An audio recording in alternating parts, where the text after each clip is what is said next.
So welcome to Chai Mitzvah, topic number 3, individual and community. It's such an interesting topic. Jewish tradition discusses many different aspects of the important relationship between the individual and the community. Chai Mitzvah specifically selected the concept of Tochecha, offering criticism, as a focus of this topic. How do we talk to another person about his or her behavior in a way that will make for a positive behavior change? Judaism provides us with guidance about how to disagree and correct others in ways that move our relationships and our community forward. I think this is important today more than ever. So let's look at our agenda.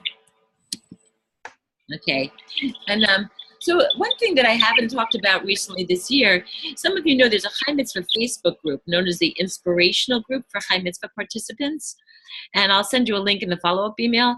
It'll be great if you're inspired to share what's happening in your groups, in this private group, so that we can learn from each other and see and maybe get some ideas, exchange ideas. And so we'll start with the themes of this topic. The Hebrew word Tochecha expresses the mitzvah of talking to another person about his or her behavior in a way that will help the individual make a positive behavior change. As adults, we often find ourselves in situations where we disagree with someone and we think people are behaving in a way that's not productive to the community. In our communal work, with our families, at work, we're always faced with the dilemma of how to respond during these moments when we want to suggest an alternate form of action. This unit is about how we engage in those difficult conversations in a productive manner. Judaism provides us with guidance as we attempt to rebuke in a way that people can hear what we have to say. This session helps us explore how to disagree and correct others in ways that productively move our relationships and our community forward. So we have all kinds of texts, characters in the Bible, including God, and stories from the rabbis of the Talmud can serve as models, even if they're not sometimes perfect, to help us with our own acts of Tochecha.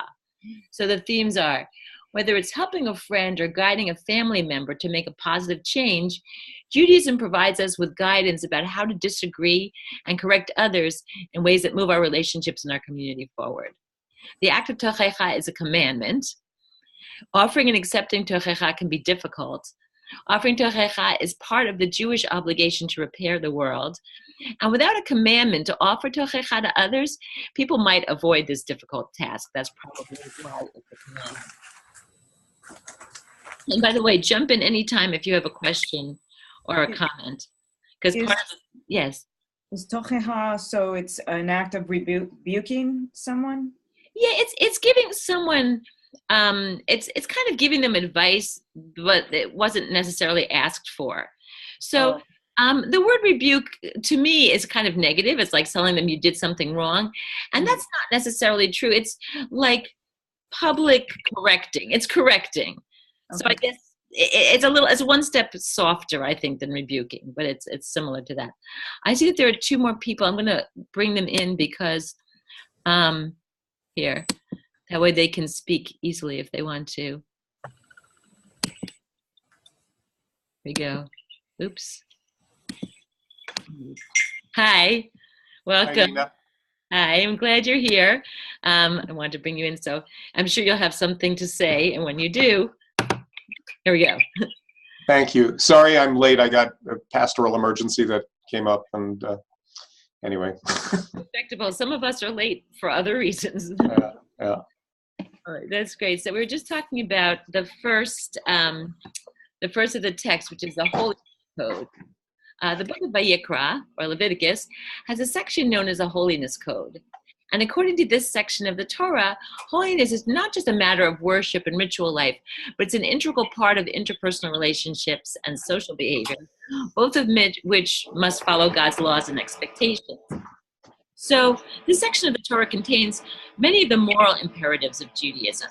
It establishes the parameters for relationships that we're developing among our friends and our neighbors and our relatives.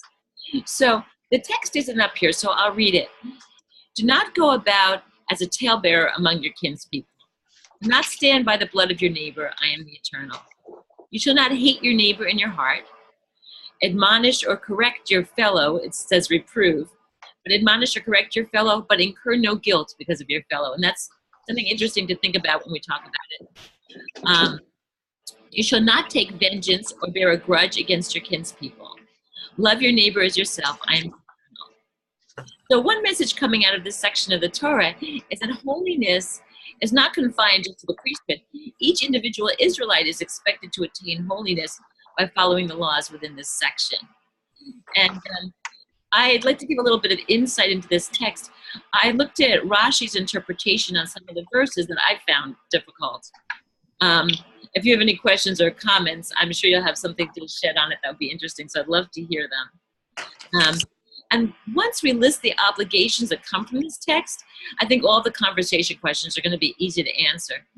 So the first obligation is do not go about as a talebearer or slander. In other words, don't slander people.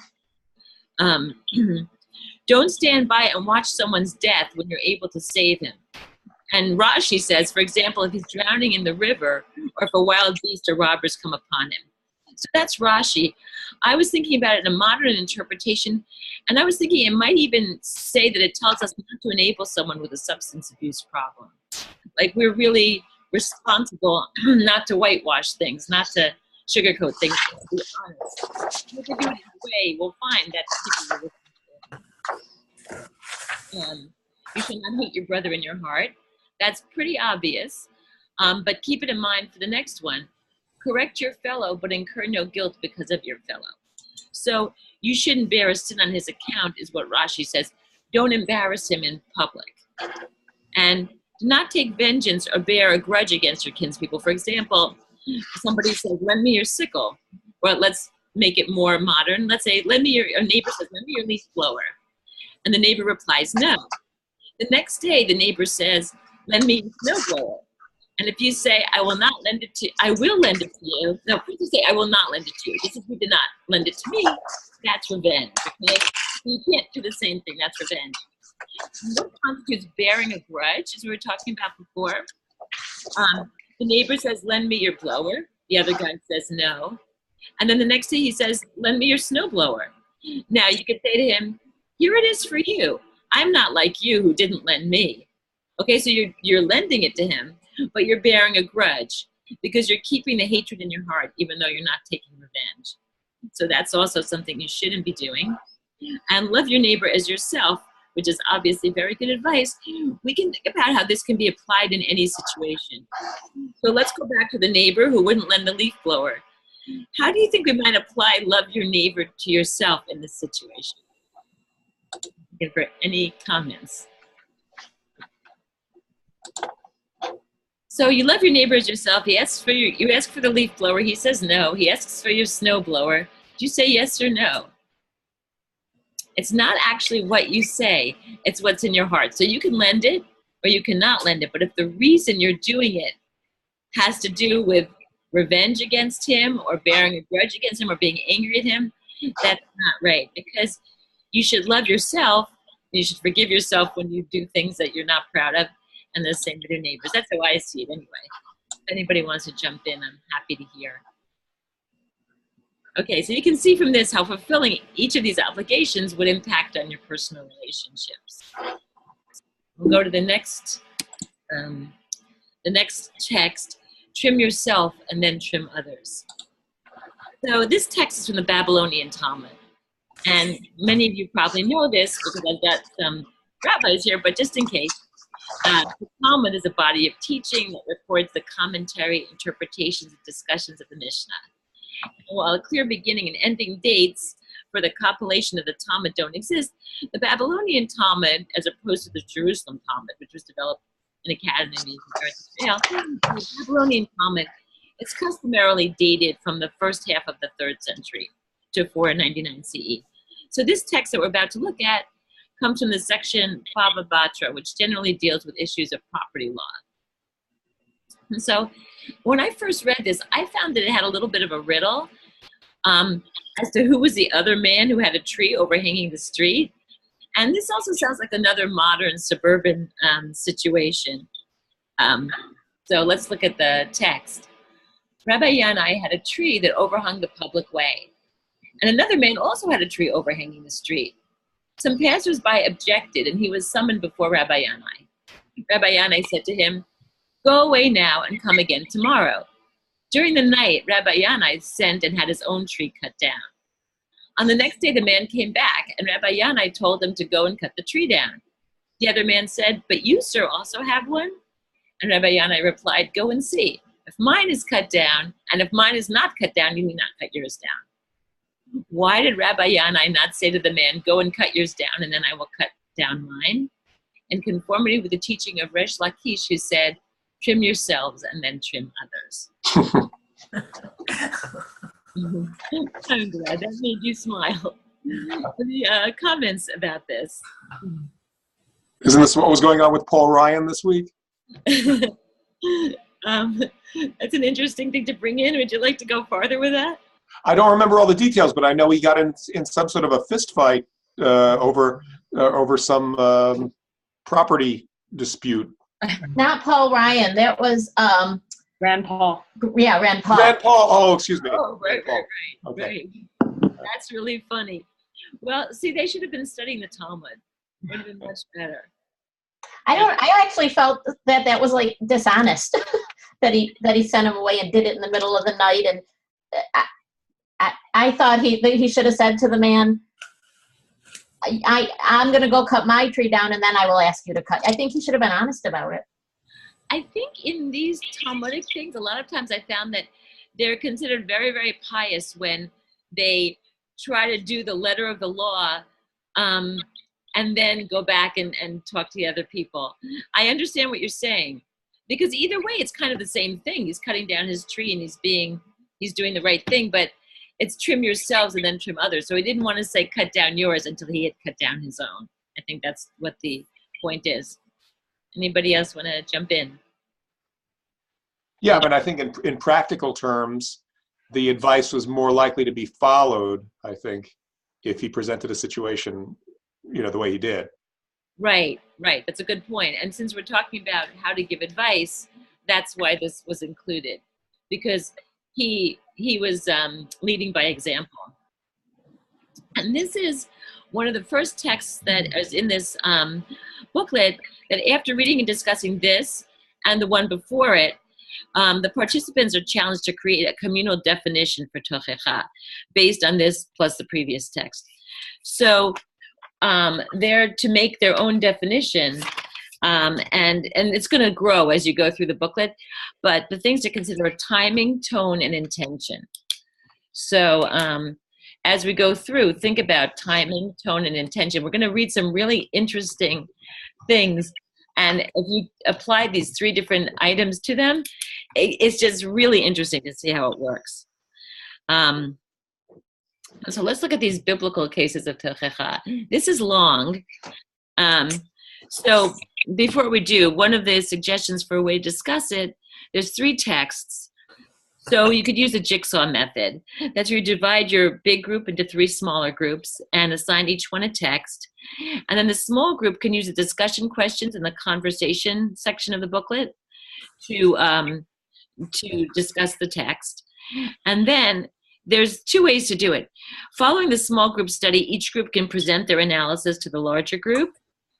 Or, and I kind of like it this way, the alternative jigsaw method. After studying the text in the three small groups, form three new groups, and at least one person from each text group is assigned to the new group, so that the members can present their case to each other. And then the small groups can compare and contrast the similarities and differences in these cases. As we go through these texts, these are the things to consider. What was the cause for the Tochecha? What behavior was the person offering the Tochecha trying to change in the person he or she was talking to? What methods of Tochecha were used? Was the person offering the Tochecha successful in changing the behavior of the person he or she spoke to? How did the method of Tochecha impact on the success? So how did the timing, the tone, and the intention impact on the success or the lack of success and the person trying to give Tochecha? And in each of these texts, the words of Tochecha were not immediately apparent to me.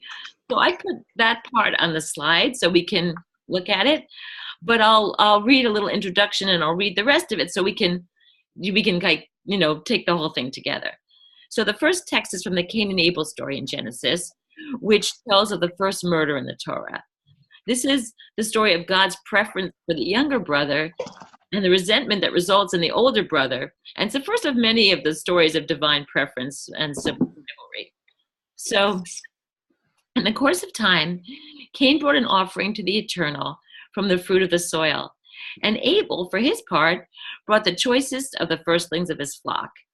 The Eternal paid heed to Abel and his offering, but to Cain and his offering he paid no heed.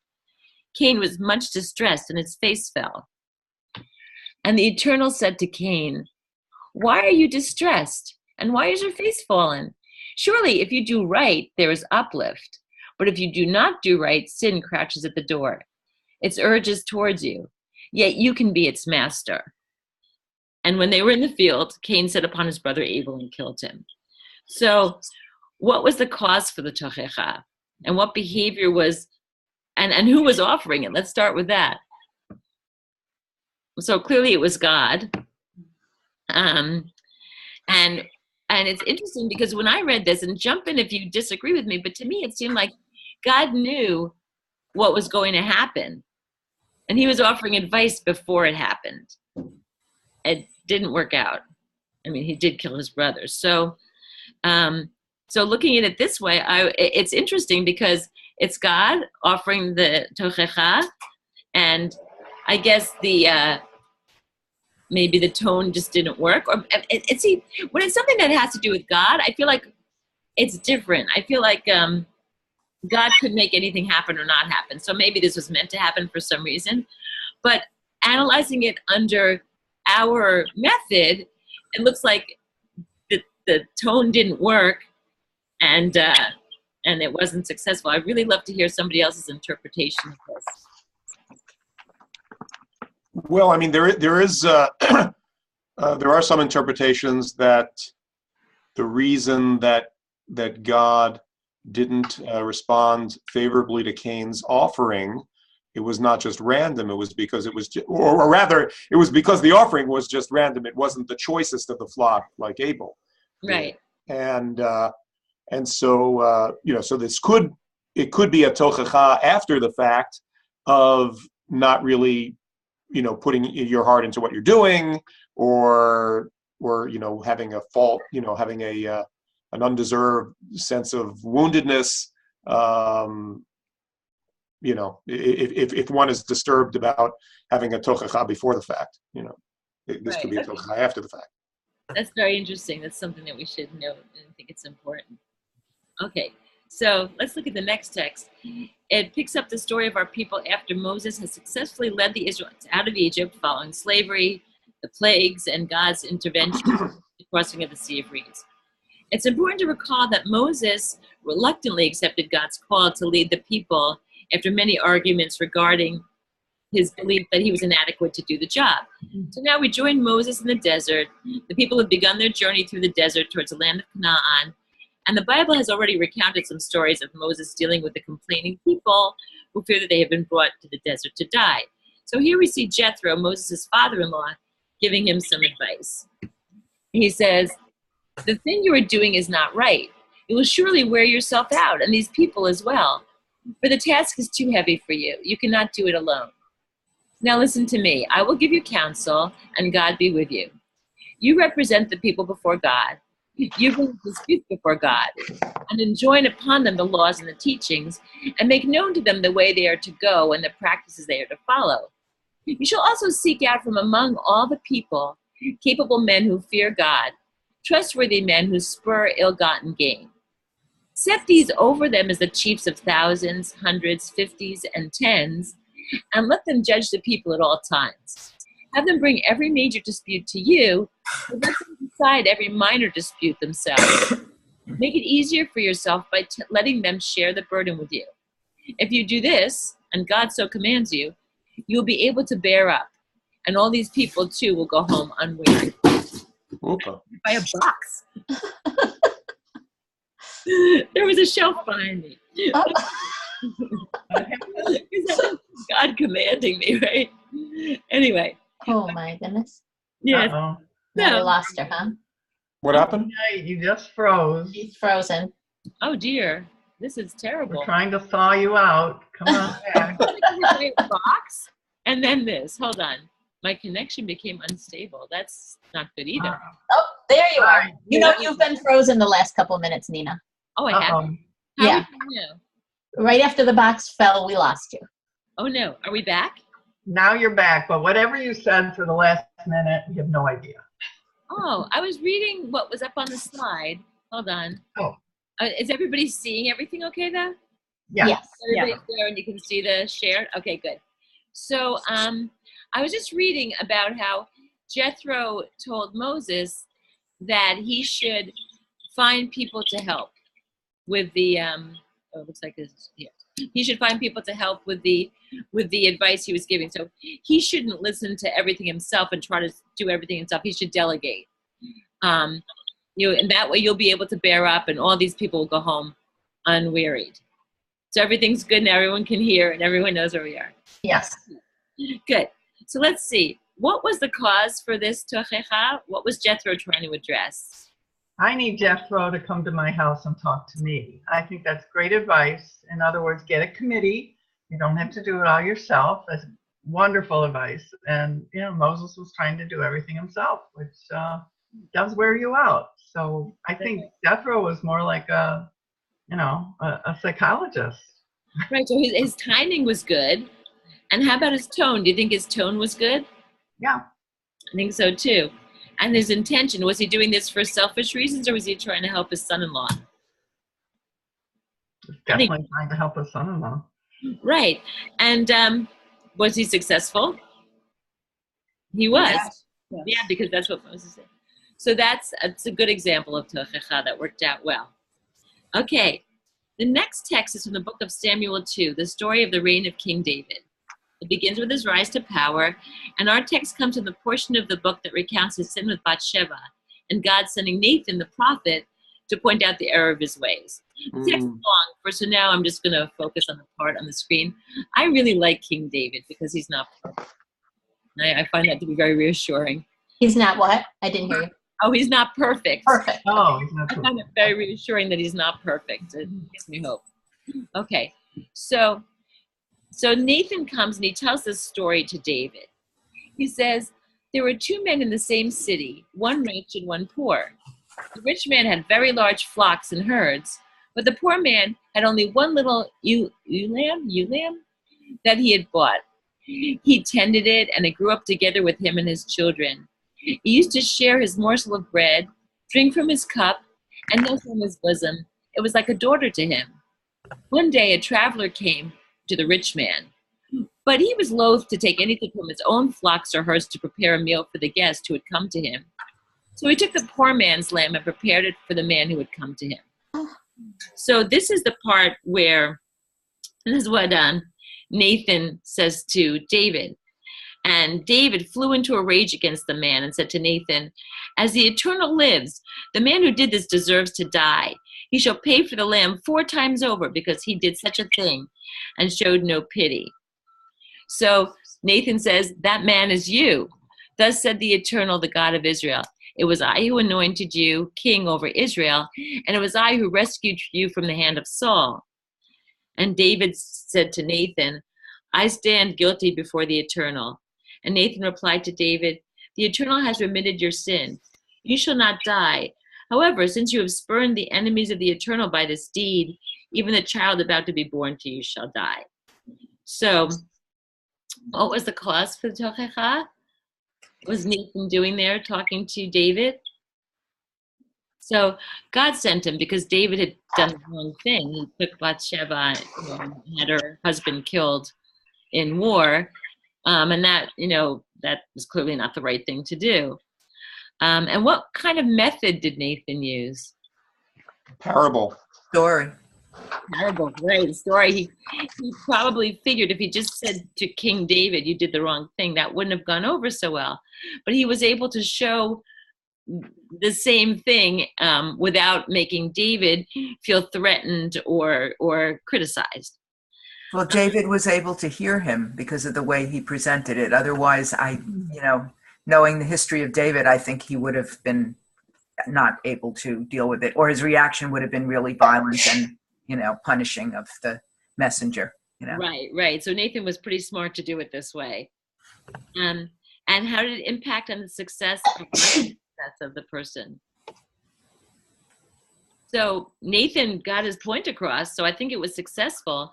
God was going to punish David anyway. I don't think that that actually impacts that way. But I don't know if David would have connected everything as well as he did if Nathan hadn't done it this way. So I think it's a good example. So when your group members are figuring out what would be their, how they would give Tochecha, what are some of the important things, that's something to think about. You can point that out. Any questions or comments? All right. So let's talk about this. Before you read the text, think about a time when you had the opportunity to change someone's behavior. There are a lot of texts that come in the next bunch, but they're all short. So read them and then note the words that offer advice that could have been helpful to you in the situation where you had to give advice. When you do this with your groups, I suggest having them circle the words in their booklets that offer advice that would be helpful in how to give advice, how to give Tochecha. So I'm going to read the texts and just think about the words now. A lot of them have the same message. The righteous person comes with pleasant, gentle words and draws people to the Torah. The words of the wise, uttered gently, are accepted. Trim yourselves and then trim others, which we know means correct yourselves before correcting others. That's from the Talmud, just read. Whoever can stop the members of his household from committing a sin, but does not, is held responsible for the sins of his household. If he can stop the people of his city from sinning, but does not, he is held responsible for the sins of the people of his city. If he can stop the whole world from sinning and does not, he is held responsible for the sins of the whole world. That's also from the Babylonian Talmud. This one is also from the Babylonian Talmud. Just as it is a mitzvah to say something which we listen to, so too, it's a mitzvah to refrain from saying something which will not be listened to. And as a parent, that is something I used often. So it's something to think about. Rabbi Tarfon. I wonder if there's anyone in this generation who knows how to accept Tochecha. Rabbi Eliezer ben Azariah. I wonder if there's anyone in this generation who knows how to give Tochecha. Kind of a cute answer. Pretty universal. You can hang it on the refrigerator today. That's very true. That's very true. I think now more than ever, we need to learn how to talk to each other. If one sees his father violating the Torah, one should not say, Father, you have violated the Torah. Rather, one should say, Father, is it not written in the Torah? As if you were asking a question, not delivering a warning. That's very good. It's from Maimonides. When you put on tefillin or perform other commandments, you don't raise your voice. So too with Tochecha. That's from Chafetz Chaim. This one is from Rabbi Joseph Telushkin. He has a lot of interesting stuff. Jerusalem was destroyed because its citizens didn't rebuke one another. That's from the Talmud. Thus, no matter how elevated a society is, and Jerusalem has long been regarded as Jerusalem's premier city, Judaism's premier city, if people don't effectively critique each other's ethical lapses, the society will deteriorate quickly. Another one from the same source. Although it is generally forbidden to offer Tochecha in public, if remaining silent will cause people to think that you are condoning unethical behavior, it's better to speak out. I don't know if anyone's been in this kind of situation. I had that recently where I was with two friends, and one of them was saying the wrong thing. Well, so I live on a boat, so we have slips, and people get their slips for the whole season. And one person was saying to the other, I think you should move your boat because you're blocking my view. And so they're both my friends, but I just said, oh, everybody can move their boat, meaning that if they're blocking your view, you move. Don't tell, it's just, I didn't want to be condoning unethical behavior, so it's better to speak out. It was hard, but you have to do it. That might not be an example that's readily understandable, but confine your Tochecha to a specific act. For example, I noticed you making fun of so-and-so. while avoiding blanket statements such as, "You're always making fun of others." Critical generalizations demoralize the offender and make him defensive. Who would be willing to admit, "It's true, I'm a cruel person. I always make fun of others"? So those are our different texts. And so there are some activities suggested to go with them. You could ask participants to individually read through the sources and create personal guidelines that they would use following the session when they're giving Tochecha. And they can share their guidelines in small groups or with the entire group. Or you could ask each participant to share one new insight with the group that they gained while creating their personal guide to Tochecha. Like maybe they didn't think it was important to speak out in public, or they didn't know they shouldn't speak disrespectfully. Whatever it is, have them share one, and then that they'll commit to apply that to their personal lives. Or another option, in order to have successful experiences, we need to carefully plan for the difficult and sensitive conversations when we offer Tochecha.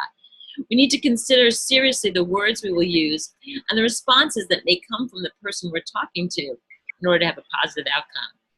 So the questions here on the slide are good for planning your conversation. You can role play a conversation with a partner, or you can have 3 people in a group. 2 of them are having the conversation and the third one is witnessing it. One person serves as a process observer, noting the positive and difficult moments in the role play. So ask participants to reflect on the methods and the words that felt supportive during the conversation, to offer alternative language that could have been used to make the conversation more productive. And so some of the guidelines that they may come up with are here.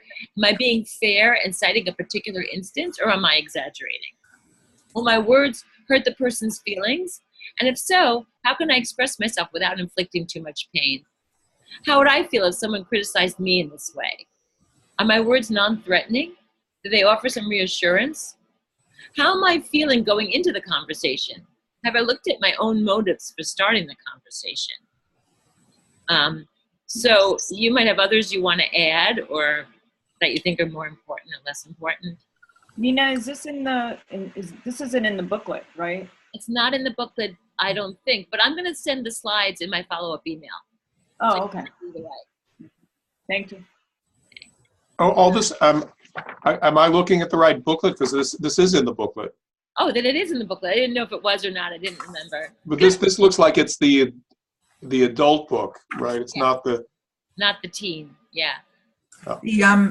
The "Am I being fair" thing is in the booklet. Is the other piece that you just ran through in the booklet as well? I can't find that, or can you send that? I'm going to send it. The role play, the options. Yeah. That I will include in my follow-up email. I'm going to make myself. Okay. Great. I know we did it with the teens. We did the role play last year, and some of them sent videos of doing it. And it was really interesting how imaginative they are and how it really helped them with this topic.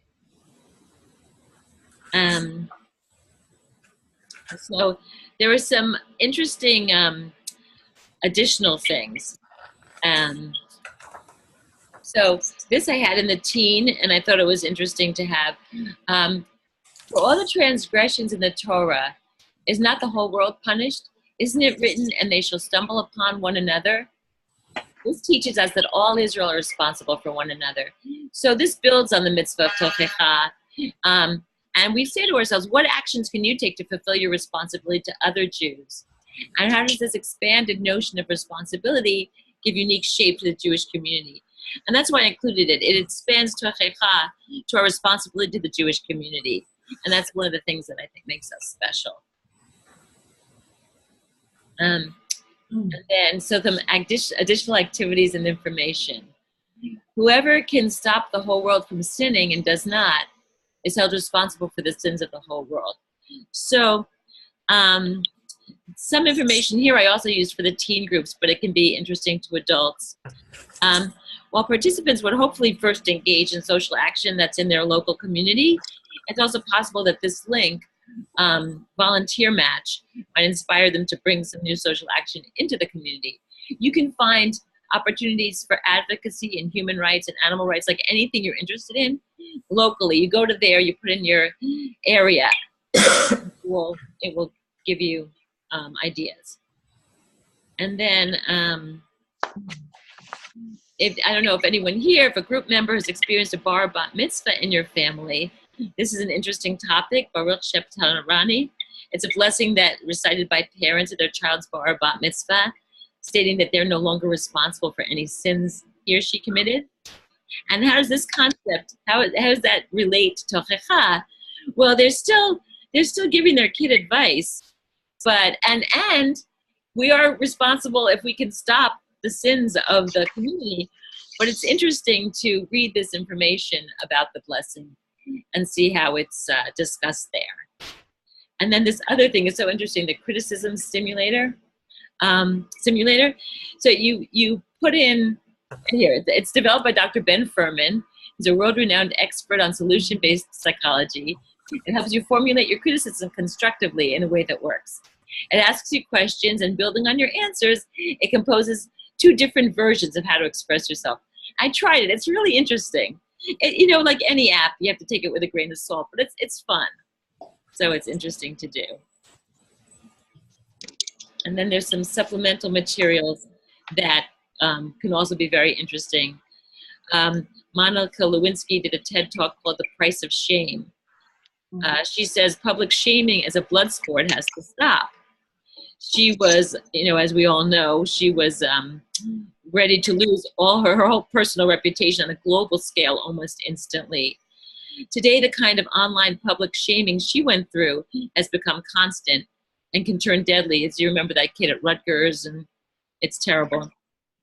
In a brave talk, she takes a hard look at our online culture of humiliation and asks for a different way. I saw it. It's a really interesting TED Talk. You'd enjoy it. The next one, it's an Eli talk, 7 Habits of Highly United Jews. How often are we conscious of our group identification as Jews? How can we use it to create real unity and work towards shared goals together? David Bratslavsky answers these questions by exploring concrete ways to cultivate the unity and peoplehood, laying out examples of successes from all areas of Jewish life and detailing the benefits of bridging gaps that divide us. So this relates to Tochecha in that we should look at our similarities rather than our differences, and we should address them. And there's a similar one, the dignity of difference, a place for everyone at the Shabbat table. And again, it's our Jewish institutions reflective of our diversity in the Jewish community. We should recognize the diversity within our own communities. And this person who gives a talk, Abby Knopf, questions whether our Jewish institutions are as inclusive as they could be. Ultimately, she asserts that individuals and professionals can do more to practice the Jewish value of Hachnasat Orchim, hospitality, and Ahavat Yisrael, love of fellow Jews. If anyone wants to take this a step further, there's a great teen video by Y Love where it's about the diversity of the Jewish people. It's hip hop, but it's I enjoyed it. And I can send you that as well. This is a very important one. How to accept and embrace disagreement. Accepting and embracing disagreement is difficult for some people who seek harmony and cooperation all the time. Yet without dissent and differing opinions, the world would be a very bland and conformist place. I don't think that we're having that right now in our country. I think we're having plenty of disagreements. Embracing disagreement is a valuable way of learning new ideas, tempering your own ideas into workable outcomes, and reaching solutions that everyone can benefit from. So when you watch this video, you'll learn how to change your perspective about disagreement and your interactions with others, and it should improve greatly. And that's really what this whole topic was about. And then my favorite, quotes from great authors, thinkers, and everyday people on disagreements. So these quotes really resonate with the text on Tochecha that we're studying. I'm just going to share with you my favorite. This was from Rambam. He said, "Truth does not become more true by virtue of the fact that the entire world agrees with it, nor less so even if the whole world disagrees with it." So that's a quote I want to end on and ask if there's questions or comments. I have a question. Is Tochecha supposed to be focused only on the Jewish community, or is it non-Jews as well, everybody? That's a great question. Tochecha is advice on how to give advice. So, I mean, I would think that it's certainly for anybody. We are learning from it from Jewish texts. It's a Jewish concept, but we're not the only people who have this concept. And certainly it can apply to anyone giving advice to anyone. Anybody else with a comment? David, you look like you have a comment. No, I'm still just a little confused on applying this whole curriculum, but This is for the teens you're thinking about? Oh, because you're doing both, right? well, I'm doing it one step at a time with my confirmation student, and we've had some good sessions so far. That's good. I'm really glad you have. So what I want to say about that is last year, a couple of schools, did the one that you're doing, not the Musar, but the standard. And this went really well. I know that they sent me videos their kids made out in California of the kids role-playing the advice. And that was a really good one. I think it's a really important topic. Another thing is kids have a lot of times where they do want to give advice to each other. And I think they're more committed to it. I think kids tend to be more focused on that. So I think I'd really like to hear what goes on with your kids. I think it's going to be a topic that really grabs them because, it's something that happens a lot. And you have the other booklet, the teen booklet for this. Yeah. So I've got all three here. I've got the Teen Musar booklet and the adult topics and the teen versions of the adult topics. Great. So you've got everything you could possibly need. Yeah. Good. Well, I'm really glad, and I think it's going to actually go very well. I really think it's going to be a good thing. And I'm looking forward to hearing what happens. Okay, if there are any other questions or comments? All right, we're good. I hope that you all enjoy doing this with your groups, and I'm looking forward to hear what happens. And I will send a follow-up email with the link to the inspirational Facebook group and the slides to this and the Why Love, just because I happen to love that video. And David, you'll like that. I think it'll be really helpful for this too. And we have another webinar tomorrow. Yeah, that is Musar adult. It's not teens, and it's kind of the same as the teen Musar. It's very similar. Were you on that webinar? I don't remember. I mean, I got invitations to both, so I just signed up for both. But this is the one that we've just done today is the one that's more relevant to my purposes. Oh, good. Well, I'm glad that you were here. Okay. Okay. All right. Well, thank you, everybody. Thank you. Thank you. Bye. Bye. Bye-bye. Bye.